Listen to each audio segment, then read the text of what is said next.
음, 목사가 되고 나서 첫 번째 설교입니다.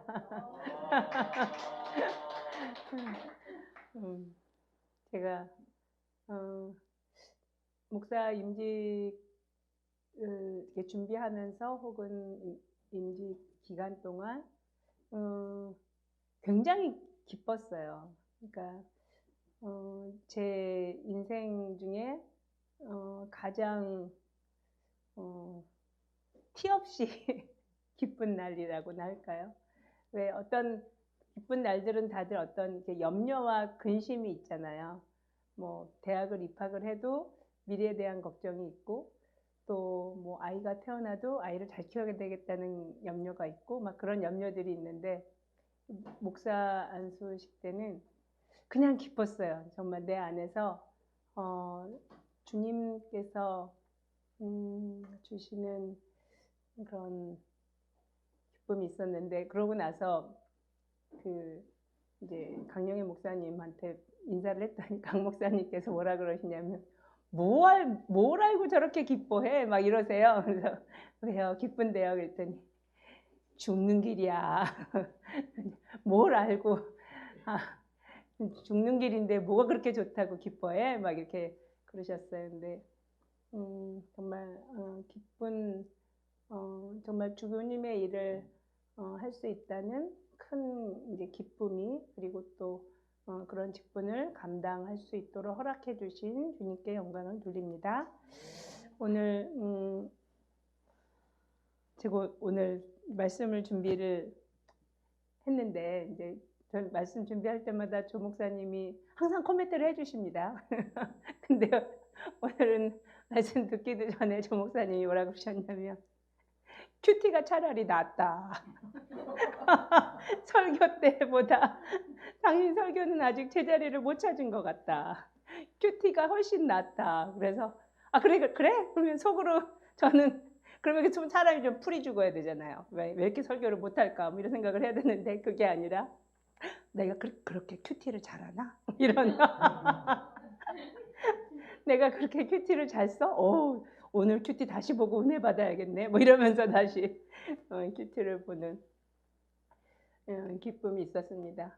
근데 오늘 큐티 가운데도 그런 얘기를 했지만, 그 기도를 이제 좀 많이 하고, 그러니까 기도를 요새 특별히 이제 방언 기도할 때 믿음의 상상을 하는, 어떤 사람의 얼굴을 놓고 기도하기도 하고, 또 어떤 일을 놓고 기도하기도 하고, 그렇게 할 때 정말 믿음으로 그 사람이 치유가 되는, 혹은 믿음으로 그 사람이 참으로 영적으로 유익한 어떤 상태에 놓이기를 간절히 원하면서 기도할 때 굉장히 집중이 되어져요. 또 그렇게 기도 드리면서 또 마음에서 울려 나오는 찬양을, 그러니까 뭐 찬송가도 좋고, 저는 작곡은 안 하는데 작사를 합니다. 그래서 가사가 생각 안 날 때가 많잖아요. 그러면 내가 적당하게 작사를 해가면서 찬양을 마음에서 깊이 나오는 찬양을 드립니다. 근데 그렇게 찬양을 드릴 때 기쁨이 있고, 또 그런 찬양 가운데 역사하시는 하나님의 은혜를 느낄 수 있었습니다.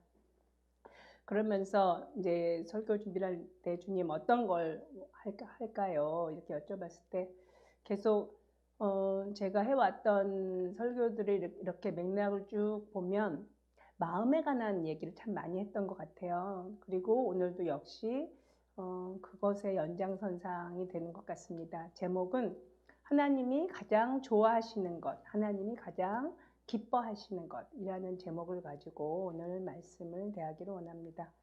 하나님께서 가장 좋아하시는 것, 하나님께서 가장 좋아하시는 것, 제가 서두에 미리 얘기했지만 마음이시죠. 하나님께서 우리의 마음 받는 걸 굉장히 좋아하시고 기뻐하십니다.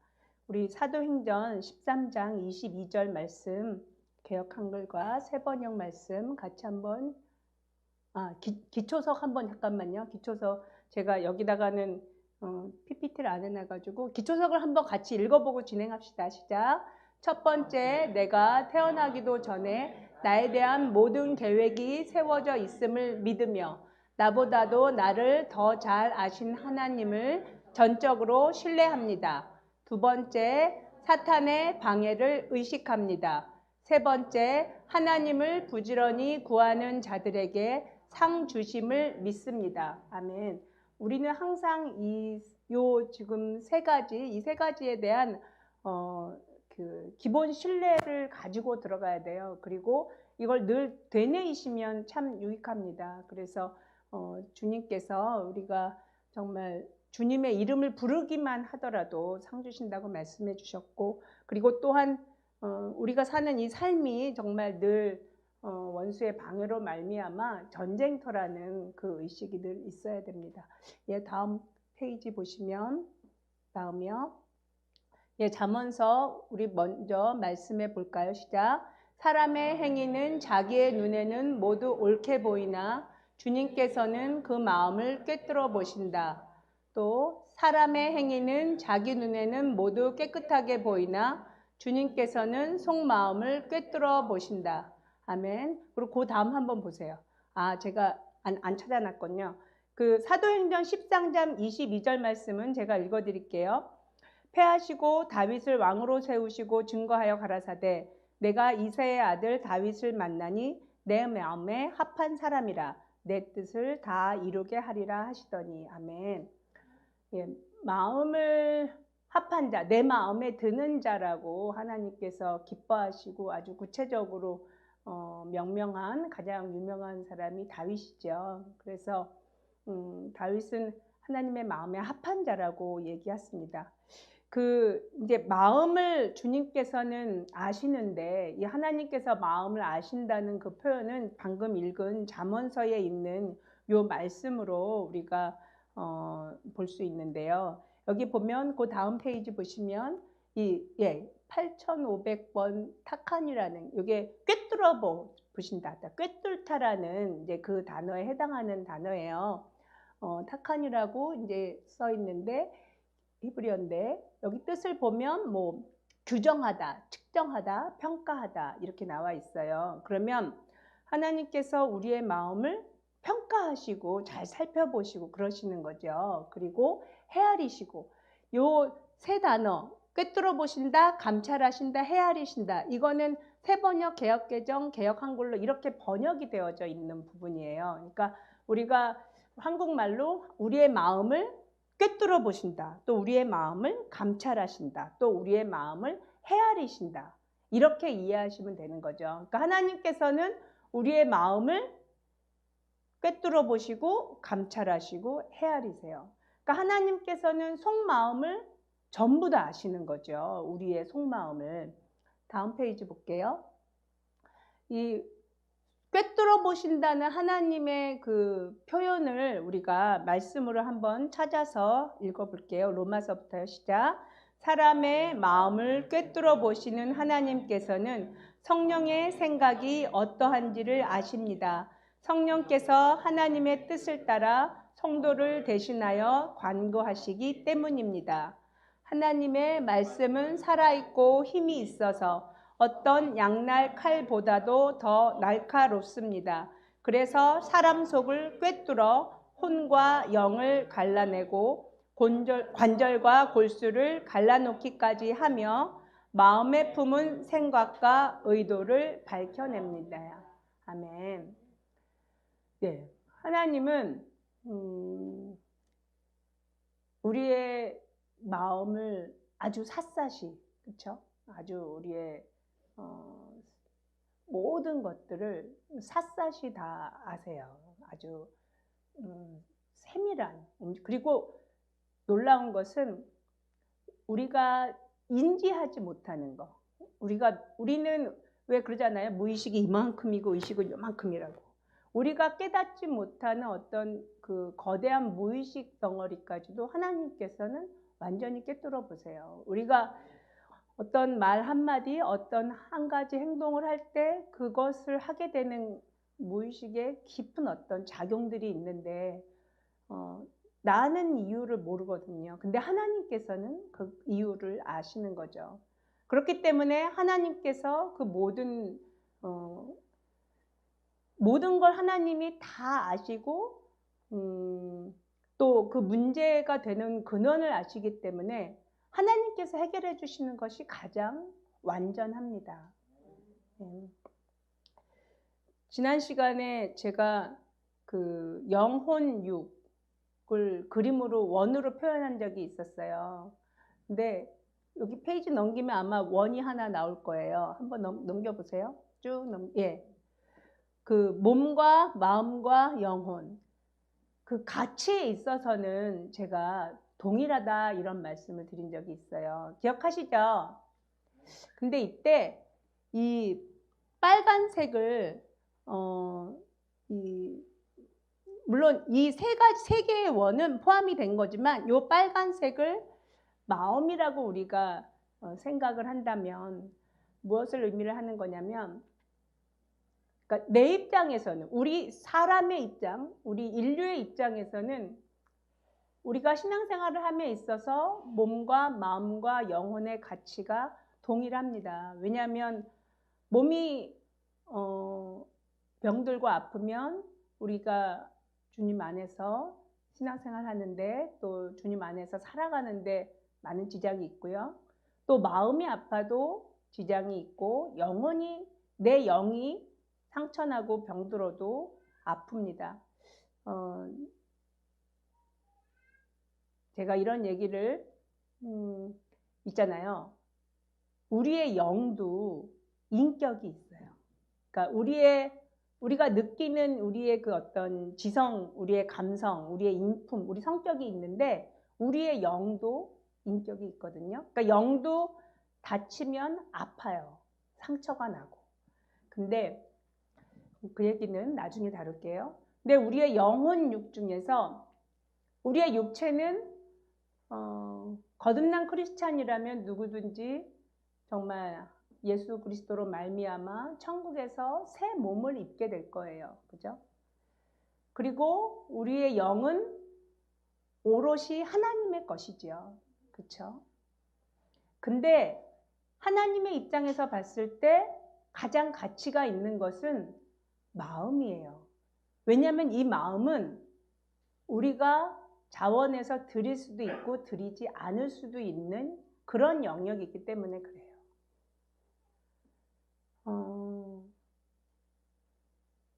그래서 요 원 중에서 요 빨간색을 마음이라고 여러분이 생각하시고 요 마음이 되는, 그리고 가장 소중한 안쪽에 있는 건 영혼이라고 생각하시면 좋겠어요. 그리고 중간에 그게 파란색이거든요. 그리고 그 까만색 부분이 이제 몸이라고 생각하시면 돼요. 우리의 마음이 하나님께 드릴 수 있는 최고의 것이에요. 우리가 100억대 빌딩, 100억은 없지만 100억대 빌딩 자산가라서 그 빌딩을 주님께 드린다고 주님이 기뻐하시지 않죠.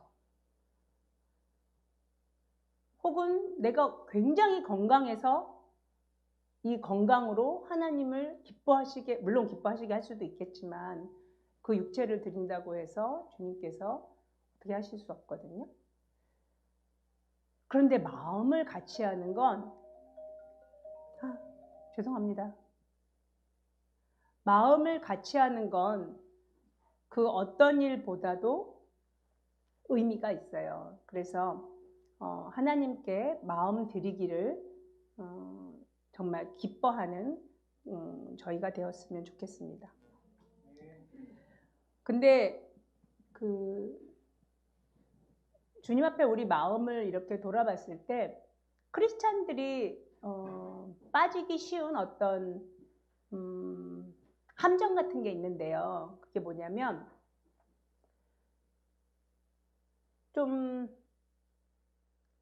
그냥 피상적으로 이래야 된다라고 생각하는 부분이 있어요. 당위성. 그 당위성이 있는데 그 당위성 중에 어떤 게 있냐면 다른 사람을 배려해야 된다.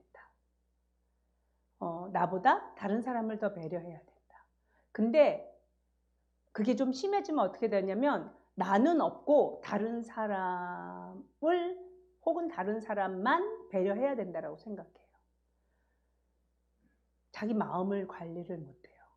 그게 오래 가다 보면 어떻게 되냐면 자기 마음을 못 느껴요. 근데 이 못 느끼는 이 무감각한 상태의, 그러니까 딱딱한 마음인데, 이 딱딱해진 마음은 스스로는 모르는데 어떤 현상이 있어요. 그건 뭐냐면 일단 좀 불안합니다. 완전한 평화가 없어요. 그리고 두 번째는 기쁨이 없어요. 기쁨이.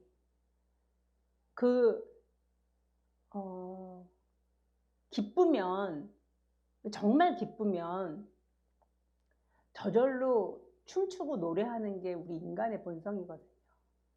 기쁘면 남 앞에서는 못해도 혼자 있을 때 춤추고 노래합니다. 기쁘면. 근데 그 기쁨이 없어요. 기쁨이 없고 불안하고, 그 다음에 스스로는 굉장히 이타적이라고 생각하는데 주변에 있는 사람들이 불편해합니다. 이유를 모르는 거죠. 자신은 도대체 자신의 상태를 몰라요. 그러니까 마음의 관리가 안 되고 있는 거거든요. 근데 이때 이 마음의 관리가 안 되고 있을 때 자신은 자신을 돌아볼 수 있는 방법이 없기 때문에, 방법이 있다면 첫 번째는 자신의 24시간의 행동을 모니터링하면 참 좋습니다. 내가 몇 시에 일어나서 어떤 시간에 어떤 일을 하는지. 서두에 주님께서 마음을 받으시기를 기뻐하신다고 하셨잖아요. 예를 들어서 저는 아침에 7시에 주님과 경건의 시간을 갖겠습니다. 이렇게 내가 얘기를 하잖아요. 그러면 내가 말씀드린 그 7시에 주님이 나와서 기다리세요. 주님이 기다리시고 또 내가 그 시간에 주님과 함께 드리는 거죠.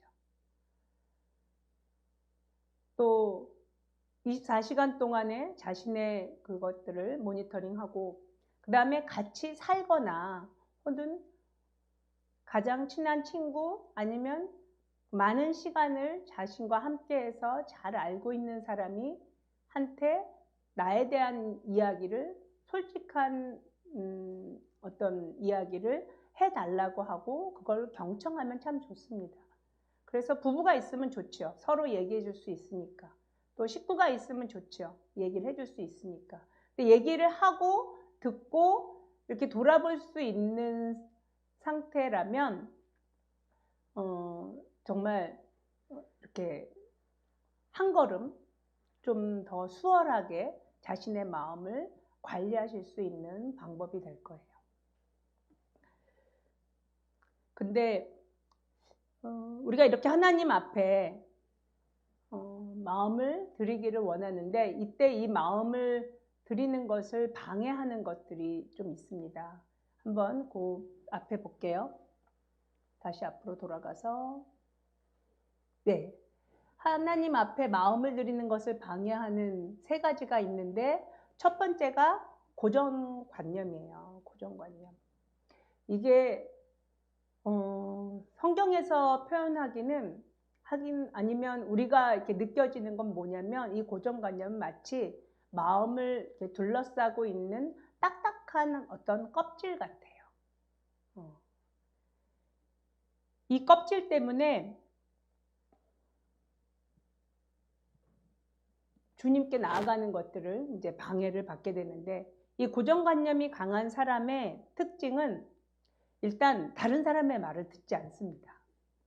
다른 사람의 말을 듣지 않고, 그리고 굉장히 신기한 일이 있는데 듣더라도 듣고 싶은 것만 골라 들어요.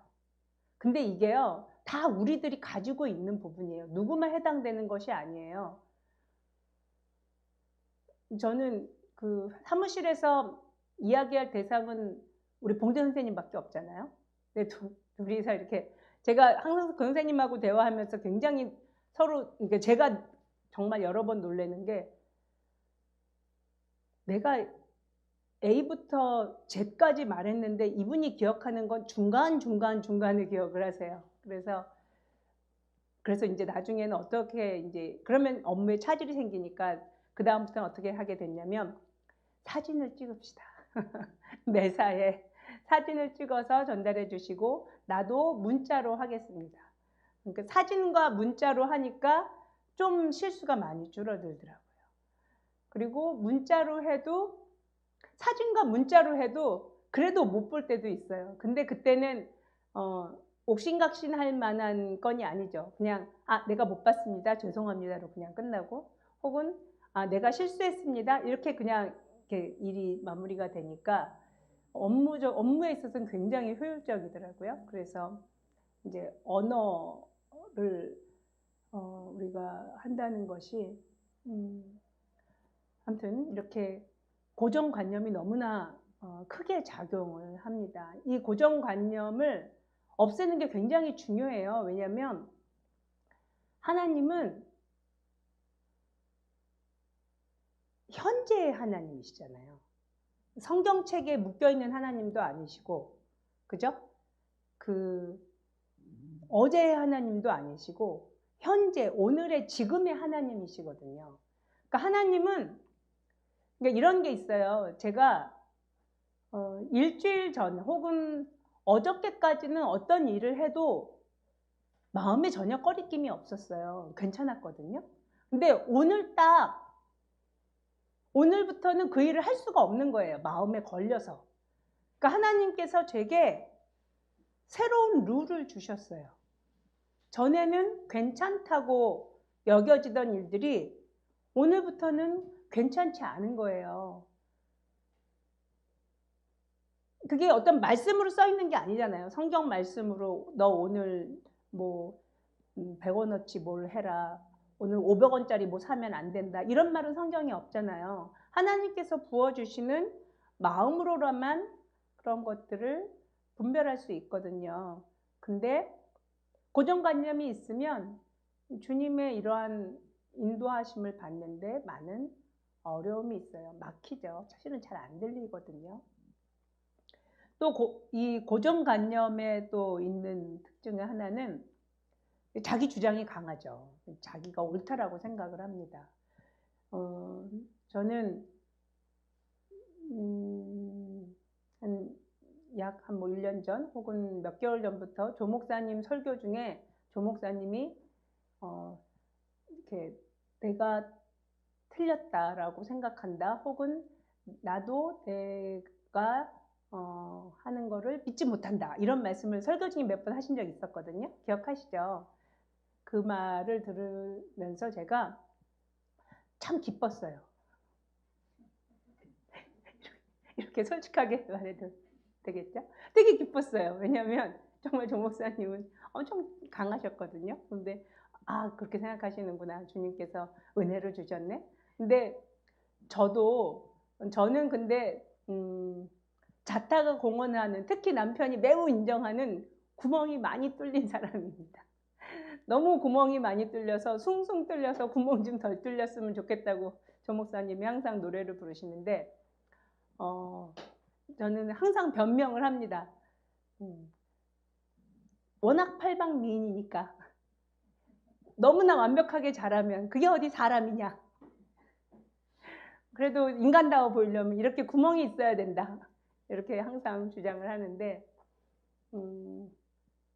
정말 우리는 내가 틀릴 수 있다는 모든 영역에 있어서 내가 틀릴 수 있다는 그 문을 활짝 열어두어야 합니다. 왜냐하면 절대 진리는 예수님밖에 없어요. 오로지 예수님만 절대 진리이시고 그 나머지는 다 가변적입니다. 어느 상황에서는 A로 선택하는 게 옳은데 어떤 상황에서는 B로 선택하는 게 옳기도 합니다. 그 수많은 어떤 그 상황 가운데서 어떤 것이 베스트인지는 정말 뭐라고 말할 수가 없거든요. 그리고 무엇보다 중요한 것은 하나님께서는 그 모든 어떠한 것이라도 불구하고 우리의 마음의 동기가 순수하다면 모든 상황 가운데서 그것을 다 협력하게 만드셔서 선을 이루시는 능력이 있으신 분이세요.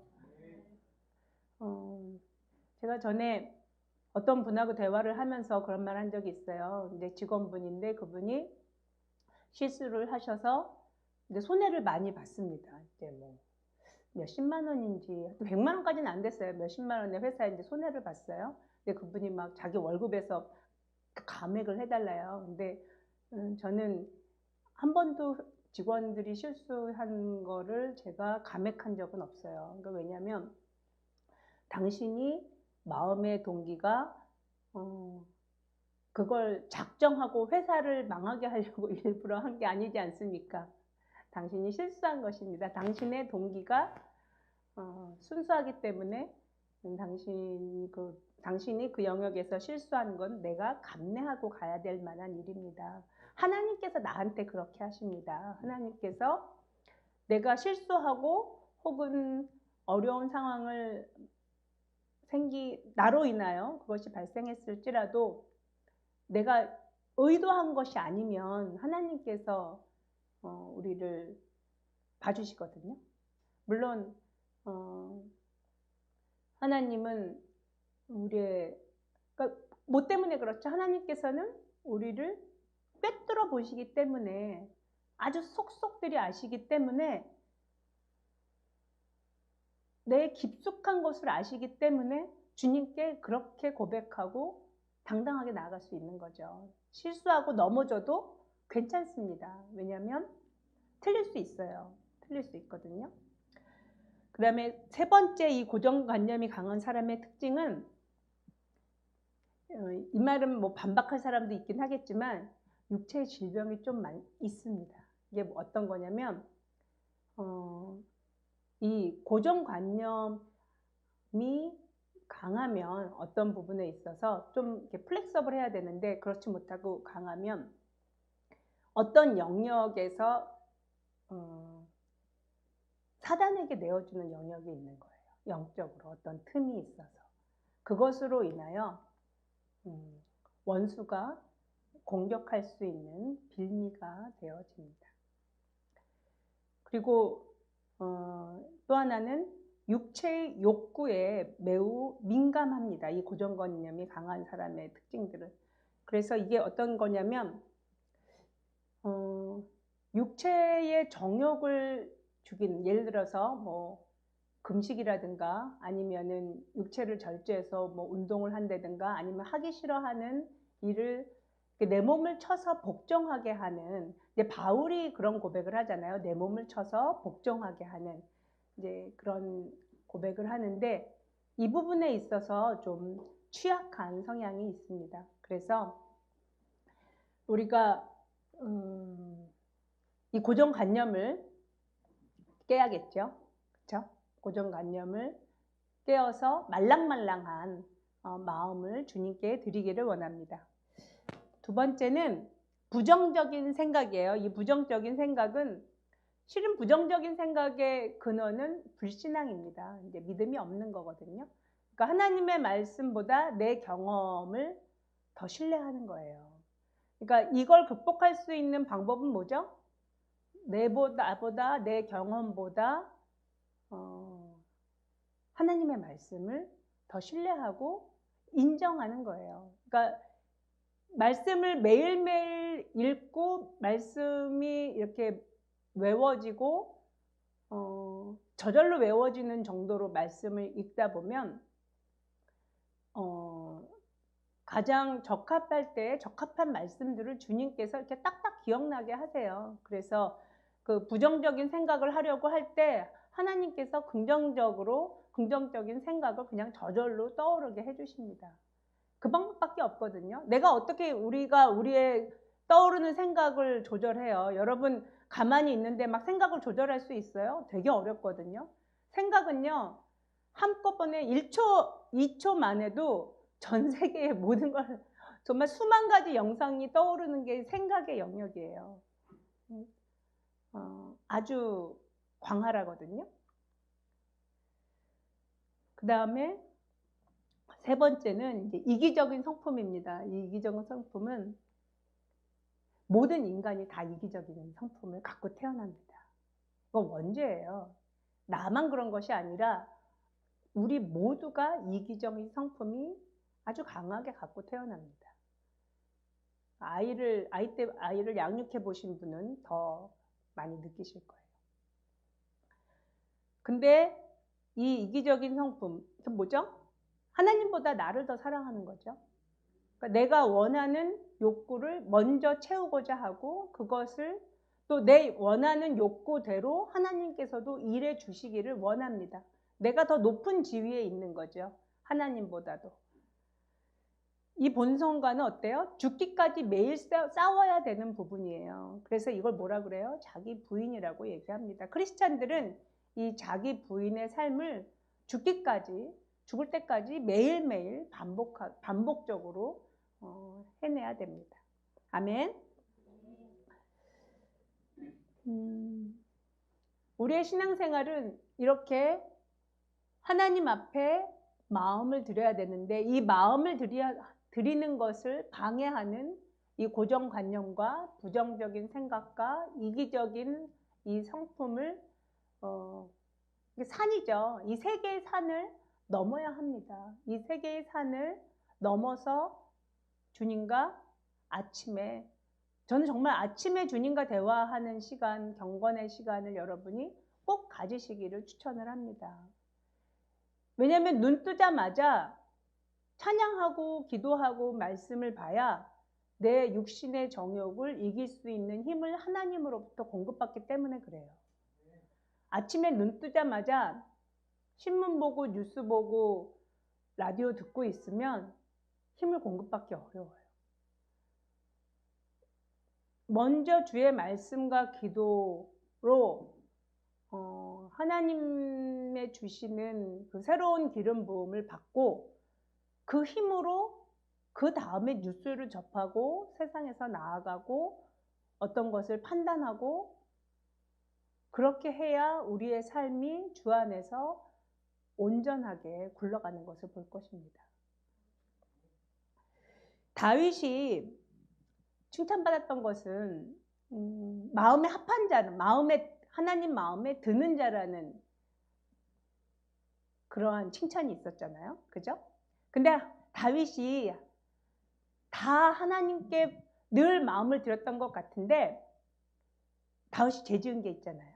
그죠? 이 다윗이 아마 밧세바를 취하고 또 밧세바를 취해서 자신의 죄를 덮고 또 우리아를 죽이기까지 하는 그 때는, 그러니까 밧세바를 취하는 그 영역에 있어서는 하나님 앞에 마음을 드리지 못한 영역이에요. 그러니까 이게 뭐냐면 우리의 삶 가운데서도요, 어떤 영역들은 하나님께서 그 마음에 들어와 계셔서 함께 거하시는데 그 마음의 영역 중에서 어떤 부분들은 하나님께 드리지 않은 부분이 있어요. 마치 다윗처럼. 그 마음을 드리지 않은 영역은 죄의 결과물들을 생산합니다. 그대로 내버려 두면. 영적인 성장도 방해하고 그것 때문에 계속 인생이 쳇바퀴 돌게 되고 어려움을 당하게 됩니다. 그러니까 하나님은 아침에 경건의 시간에도 함께 하시기를 원하지만 밥 먹는 시간에도 함께 하시기를 원하고 게임하는 시간에도 함께 하시기를 원하세요. 영화 보는 시간에도 함께 하시기를 원하세요. 주님, 저 재밌는 영화 한 편 보고 올 테니까 친구랑 간섭하지 마세요. 그렇게 한다면 그 시간 동안에 주님이 그 마음에 함께 하시지 못하므로 끊는 그 당시에 그 마음은 누구 거예요? 내 건가요? 그렇지가 않아요. 나는 꼭 내 거 같잖아요. 내 마음대로 하니까. 근데 사단에게 내어주는 거예요. 우리가 제일 간과하기 쉬운 게 뭐냐면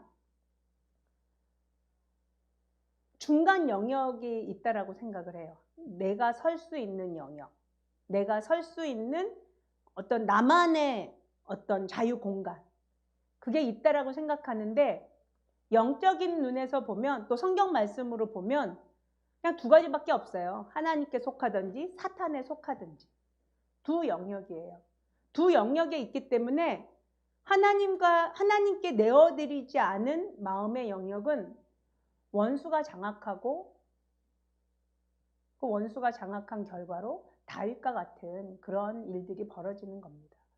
생각을 해보세요. 다윗이 하나님 굉장히 사랑했잖아요. 시편을 보면 절절하죠. 막 얼마나 하나님을 사랑했는지.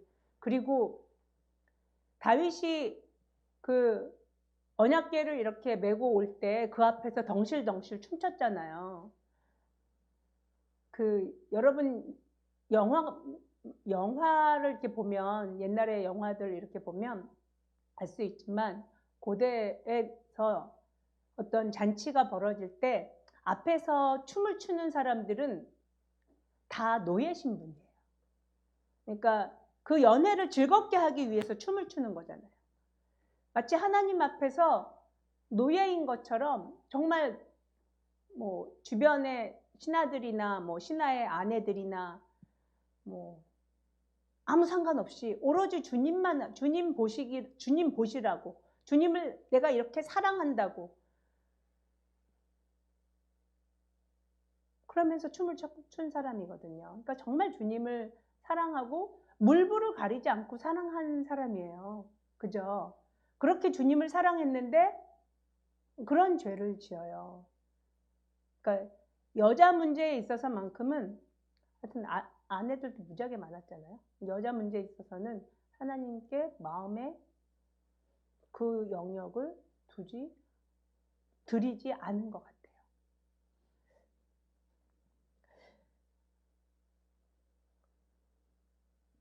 말씀을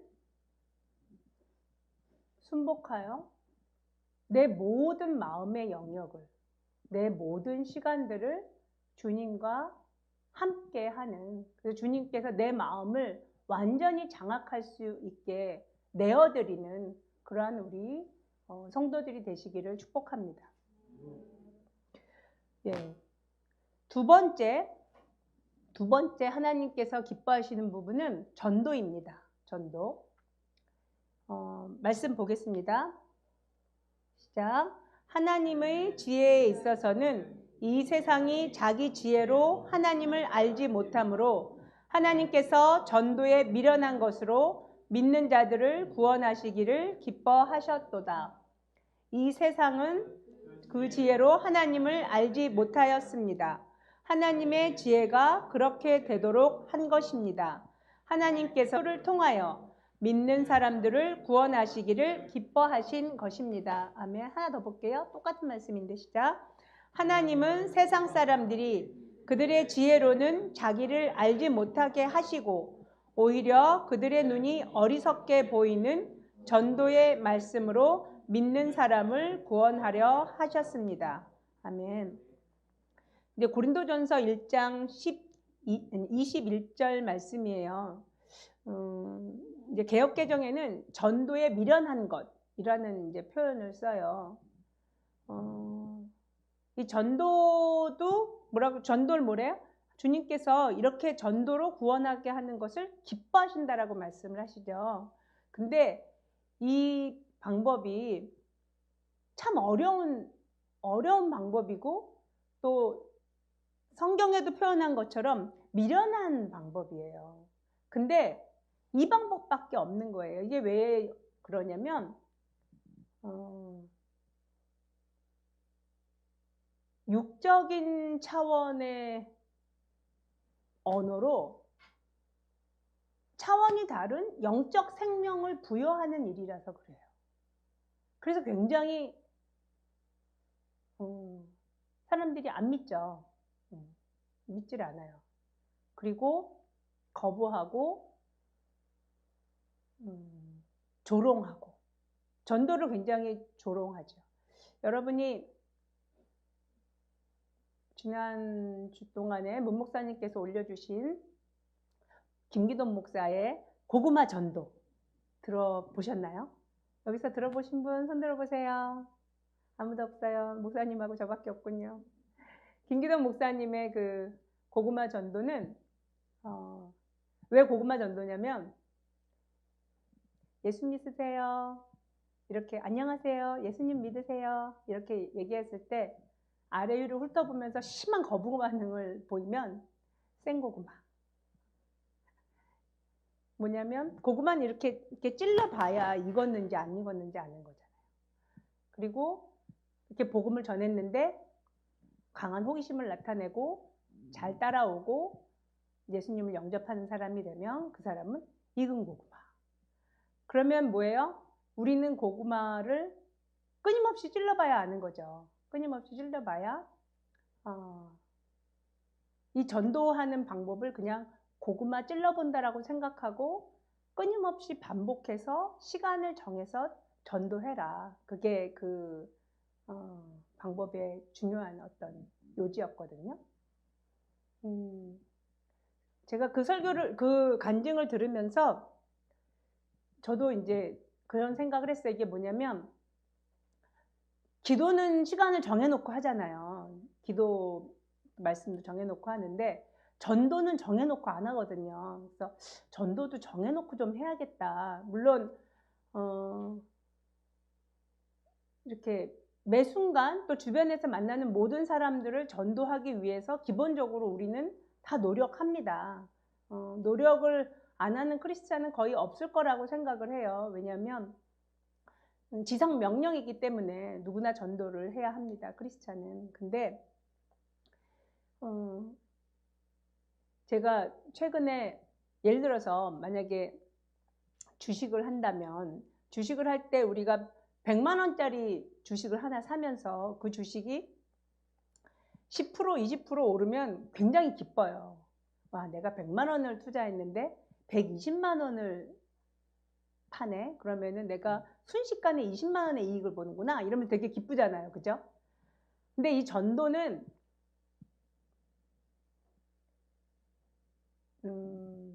우리가 상을 받는데 어떤 류의 상이냐면 하나님의 이름만 불러도, 그러니까 하나님은 어떤 분이냐면 상을 되게 후히 잘 주시는 분이세요.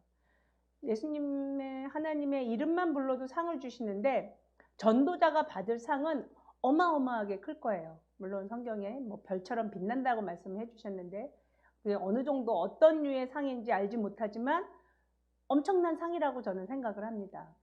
이게 뭐냐면 내가 100원을 투자해서 여기 이 땅에서 100원밖에 투자 안 했는데 천국에서 한 1억씩 받으면 되게 좋죠. 돈으로 생각하시기 바랍니다. 정말 그런 거거든요. 내가 그러니까 육으로 심는데 내가 육체로 이 땅 안에서 정말 내 전도하기 위해선 돈도 들죠. 시간도 들고 내 노력도 들고 요새 또 인건비가 엄청 비싸졌잖아요. 그래서 내 시간 뭐 인건비 막 이렇게 생각하면 하여튼 내가 이 육의 모든 것을 가지고 전도를 하면 하나님께서 주실 상은 주식이나 뭐 어떤 것을 투자한 것보다도 어마어마한 그 뻥튀기를 해주실 거라고 생각합니다. 그래서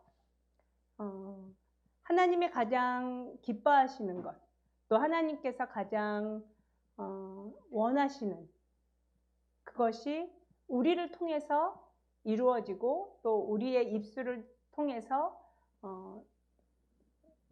상 주시기 위해서 그 방법을 마련해 주신 것이 전도이죠. 그래서 하나님께서 가장 좋아하시고 기뻐하시는 것 두 가지가 뭐가 되는 거죠? 마음하고 전도. 이 두 가지만 제대로 되면 모든 것이 실은 오케이입니다. 만사형통이거든요. 이게 마음을 다 드린다는 게 쉽지 않아요. 정말 장애물이 많고 도착도 많고요. 그 다음에 전도를 잘하는 것도 쉽지 않아요. 이게 막 얼굴도 좀 두꺼워야 되고 또 막 이렇게 어택이 들어오기도 하고 저는 제가 돌아봤을 때 저는 늘 그 택시를 타면 과거에 전도를 했었어요. 늘. 어쨌든 만날 수 있는 사람한테 전도를 하니까. 근데 전도를 했는데 그 택시 기사가 화를 엄청 내면서 제가 준 전도지를, 그러니까 제가 내리자마자 막 욕을 하면서 확 집어 던지더라고요. 그래서 굉장히 기분이 나빴어요. 그래가지고 그 다음부터는 그 지역의 어느 지역이에요, 거기가. 그래서 그 지역에서 제가 전도 안 했어요. 이 지역은 복음을 굉장히 배척하는구나. 근데 그렇게 한번 하니까 이렇게 아무튼 택시 기사한테 전도하는 건 굉장히 조심스러워지더라고요. 그리고 아무튼 이렇게 어떤 부분에 있어서는 이렇게 좀 지혜가 필요하구나, 이제 이런 생각을 좀 하게 됐었거든요. 어떤 사람한테는 전도를 했는데 그 사람이 그러는 거예요. 당신이 내 인생 책임질 수 있어! 막 그래요. 그래서 그때 제가 미스였거든요. 그래서 아니요. 그랬더니 그럼 전도하지 마! 이러면서 소리 지르면서 화를 내시더라고요. 네. 그러면서 그냥 자 내렸어요. 그 택시기사한테 전도하면서 많은 나름 기억나는 게 몇 가지가 있네요. 어떤 택시기사는 전도했는데 갑자기 아무 데나 막 가는 거예요. 나는 이렇게 공항을 가야 되는데, 공항에서 집으로 오던 건가, 이렇게 와야 되는데 막 이상한 데로 가요. 그래서 납치당할 것 같은 막 두려움이 막 생기더라고요. 그래가지고 속으로 엄청 기도를 했어요. 그러고 나서 기도하면서 이제 내렸어요. 내리고 나서 그 다음부터는 인상을 보고 전도를 해야겠다. 그리고 여자가 혼자 탄 택시에 남자 기사를 전도한다는 건 좀 쉽지 않은 일이다. 좀 지혜롭게 해야겠다. 이제 그런 생각을 하게 됐었거든요. 전도는 하나님께서 우리에게 거대한 상을 주시기 위한 우리의 작은 정말 어떤 뭐라 그럴까요? 시드머니라고 할까? 시드머니란 말 이해하세요? 종잣돈. 내가 요만큼 투자했는데 하늘에서 어마어마하게 불려서 받을 수 있는 너무나 큰 상급을 기대할 만한 것입니다. 그래서 정말 주님이 기뻐하시고 좋아하시는 것을 우리가 행함으로 정말 하나님의 정말 마음을 시원케 하고 하나님의 마음에 드는 저희들이 되기를 원합니다. 예, 같이 기도하시겠습니다. 이 시간 같이 기도하실 때 마음을 주님 앞에 다 드리는 것을 위하여 먼저, 그리고 또 전도를 위하여, 또 마음과 또 시간과 그 모든 것들을 정하여서 정말 주님께 나아가는 경건의 시간을 아침마다 매일 가질 수 있도록, 그리고 또 시간을 정하여서 전도하는 정말 우리가 되어질 수 있도록 같이 기도하시겠습니다.